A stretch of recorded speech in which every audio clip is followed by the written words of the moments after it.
The Adventures of Sherlock Holmes, by Sir Arthur Conan Doyle. A Scandal in Bohemia. To Sherlock Holmes she is always the woman. I have seldom heard him mention her under any other name. In his eyes she eclipses and predominates the whole of her sex. It was not that he felt any emotion akin to love for Irene Adler. All emotions, and that one particularly, were abhorrent to his cold, precise, but admirably balanced mind. He was, I take it, the most perfect reasoning and observing machine that the world has seen, but as a lover he would have placed himself in a false position. He never spoke of the softer passions, save with a gibe and a sneer.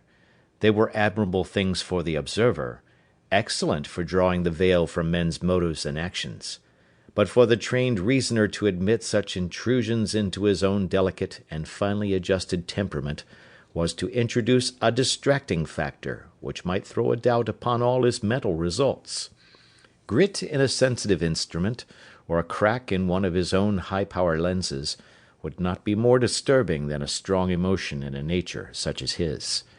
And yet there was but one woman to him, and that woman was the late Irene Adler, of dubious and questionable memory.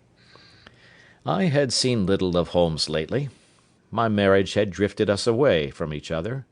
My own complete happiness, and the home-centred interests which rise up around the man who first finds himself master of his own establishment, was sufficient to absorb all my attention, while Holmes, who loathed every form of society with his whole Bohemian soul, remained in our lodgings in Baker Street, buried among his old books,